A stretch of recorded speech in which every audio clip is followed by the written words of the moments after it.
ಕ್ರಿಸ್ತೇಸುನಲ್ಲಿ ಆತ್ಮೀಯ ಬಂಧುಗಳೇ, ಈ ಮುಂಜಾನೆಯ ಅನುದಿನದ ವಾಕ್ಯಕ್ಕೋಸ್ಕರವಾಗಿ ಪವಿತ್ರ ಯೇಸು ಕ್ರಿಸ್ತರ ಸಭೆ ಪರವಾಗಿ ಈ ವಾಕ್ಯವನ್ನು ಧ್ಯಾನಿಸಲು, ವಾಕ್ಯಕ್ಕನುಸಾರವಾಗಿ ಆಶೀರ್ವಾದವನ್ನು ಪಡೆದುಕೊಳ್ಳಲು ನಿಮ್ಮನ್ನು ಆಹ್ವಾನಿಸುತ್ತೇವೆ. ದಯವಿಟ್ಟು ನೀವು ಸಹ ಈ ವಾಕ್ಯವನ್ನು ನಮ್ಮೊಡನೆ ಕೂಡಿ ನೀವು ಓದುವಾಗ ಅದರ ಆಶೀರ್ವಾದವನ್ನು ನೀವು ಪಡೆದುಕೊಳ್ಳುವಂತೆ ನಾವು ವಿನಂತಿ ನಿಮ್ಮನ್ನು ಕೇಳಿಕೊಳ್ಳುತ್ತೇವೆ. ಇಂದಿನ ವಾಕ್ಯಕ್ಕೋಸ್ಕರವಾಗಿ ನಾವು ಧ್ಯಾನಿಸೋಣ. ರೋಮರಿಗೆ ಬರೆದ ಪತ್ರಿಕೆಯಲ್ಲಿ ಅಧ್ಯಾಯ 9 ವಾಕ್ಯ 6ರಿಂದ 12ರವರೆಗೆ. ದೇವರು ಹೇಳಿದ ಮಾತು ತಪ್ಪಿತ್ತೆಂದು ನಾವು ಭಾವಿಸಕೂಡದು. ಏಕೆಂದರೆ ಇಸ್ರಾಯೇಲ್ ವಂಶದಲ್ಲಿ ಹುಟ್ಟಿದವರೆಲ್ಲರೂ ಇಸ್ರಾಯೇಲರಲ್ಲ. ಹಾಗೆಯೇ ಅಬ್ರಹಾಮನ ವಂಶದಲ್ಲಿ ಹುಟ್ಟಿದ ಮಾತ್ರಕ್ಕೆ ಅವರೆಲ್ಲರೂ ಮಕ್ಕಳೆಂದು ಎಣಿಸಿಕೊಡುವುದಿಲ್ಲ. ಆದರೆ ಈಸಾಕನಿಂದ ಹುಟ್ಟುವವರೇ ನಿನ್ನ ಸಂತತಿ ಅನ್ನಿಸಿಕೊಳ್ಳುವರು ಎಂದು ದೇವರು ಹೇಳಿದನು.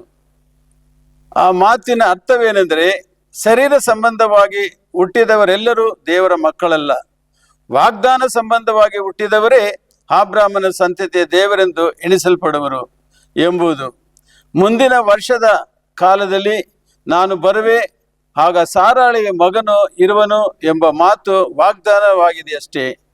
ಇದು ಮಾತ್ರವಲ್ಲದೆ ರಬೇಕಳು ಸಹ ತಮ್ಮ ಪಿತೃವಾದ ಈಸಾಕನಿಂದ ಅವಳಿ ಜವಳಿ ಮಕ್ಕಳನ್ನು ಬಸುರಂದಾಗ ಅದರಂತೆಯೇ ಆಯಿತು.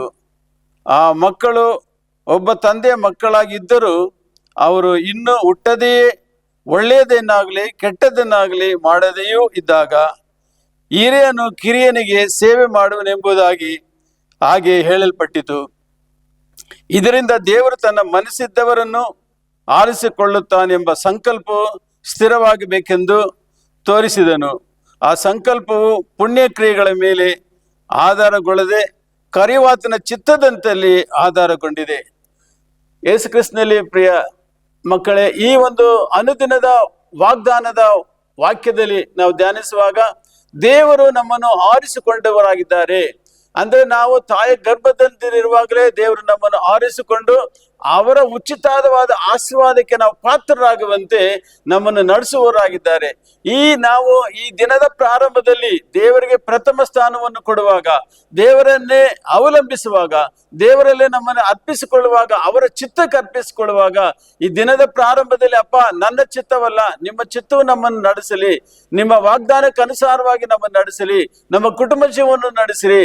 ಈ ವರ್ಷದಲ್ಲಿ ನಾವು ಏನೆಲ್ಲ ನಿಮ್ಮ ನಾಮವನ್ನು ಮಹಿಮೆ ಪಡಿಸುವ ರೀತಿಯಲ್ಲಿ ನಮ್ಮ ಕುಟುಂಬಸ್ಥರಾಗಿ ನಾವು ಜೀವಿಸಬೇಕು, ಅವರನ್ನು ಆಶೀರ್ವದಿಸಬೇಕಾಗಿ ನಮ್ಮ ಪ್ರಯಾಸಗಳಲ್ಲಿ, ನಮ್ಮ ಎಲ್ಲ ಕುಟುಂಬದ ಅನಿಸಿಕೆಗಳಲ್ಲಿ ನಿಮಗೆ ಸ್ಥಾನವನ್ನು ಕೊಡುವಾಗ ನೀವೇ ಈ ಸಭೆ ಮಕ್ಕಳನ್ನಾಗಲಿ, ಕುಟುಂಬ ಮಕ್ಕಳನ್ನಾಗಲಿ, ಯೌವನಸ್ಥರ ಮಕ್ಕಳನ್ನಾಗಲಿ ಅವರನ್ನು ಆಶೀರ್ವದಿಸಲು ನೀವೊಬ್ಬರೇ ಅರ್ಹರಾಗಿದ್ದೀರಾ. ಆದ್ರೆ ನಿಮ್ಮನ್ನು ನಾವು ಪ್ರಥಮ ಸ್ಥಾನ ಕೊಟ್ಟು ನಿಮ್ಮ ಚಿತ್ತಕ್ಕೆ ನಾವು ಮಣಿಯುವಾಗ ನಿಮ್ಮ ಚಿತ್ತದಂತೆ ನಮ್ಮನ್ನು ಆಶೀರ್ವದಿಸುವಂತೆ ನಾವು ಬೇಡಿಕೊಳ್ಳುತ್ತೇವೆ. ಆ ರೀತಿಯಾಗಿ ಕುಟುಂಬದ ಎಲ್ಲಾ ಮಕ್ಕಳನ್ನು, ಎಲ್ಲಾ ವಯಸ್ಸಸ್ಥರನ್ನು ಮತ್ತು ಯೌವನಸ್ಥರನ್ನು, ಕುಟುಂಬದ ಎಲ್ಲಾ ಮಕ್ಕಳ ವಿದ್ಯಾಭ್ಯಾಸವನ್ನು, ಅವರ ಭವಿಷ್ಯ ಕಾಲಕ್ಕೆ ಯಾವ ರೀತಿಯಲ್ಲಿಯೂ ನಿಮ್ಮ ಪ್ರೀತಿಗೆ ಅವರು ಅಲೆಗಳೆಯದಂತೆ ನಿಮ್ಮ ಸಮೂಹದಲ್ಲಿ ನಿಮ್ಮ ಮಕ್ಕಳಾಗಿ ನಿಮ್ಮ ಚಿತ್ತಕ್ಕೆ ತಮ್ಮನ್ನು ಒಪ್ಪಿಸಿಕೊಟ್ಟು ನಿಮ್ಮನ್ನೇ ಮಹಿಮೆ ಪಡಿಸುವಂತೆ ಆಶೀರ್ವದಿಸಿ ನಡೆಸಿಕೊಡಬೇಕಾಗಿ ನಮ್ಮ ಮಧ್ಯಸ್ಥರಾದ ಯೇಸು ಕ್ರಿಸ್ತರ ನಾಮದಲ್ಲಿ ಪ್ರಾರ್ಥಿಸಿ ಆಶೀರ್ವಾದವನ್ನು ಹೊಂದುತ್ತೇವೆ. ಹೌದು ಪ್ರಿಯರೇ, ಈ ರೀತಿಯಾಗಿ ಅನುದಿನದ ವಾಕ್ಯದಲ್ಲಿ ದೇವರಿಗೆ ನಾವು ಪ್ರಥಮ ಸ್ಥಾನವನ್ನು ಕೊಡುವಾಗ ಯೇಸು ನಮ್ಮನ್ನು ಆಶೀರ್ವಾದವನ್ನು ನಡೆಸುವಂತೆ ನಮ್ಮನ್ನು ಅರ್ಪಿಸಿಕೊಳ್ಳುವನ. ಯೇಸು ನಿಮ್ಮೆಲ್ಲರನ್ನು ಆಶೀರ್ವಾದ ಮಾಡಲಿ. ಆಮೆನ್.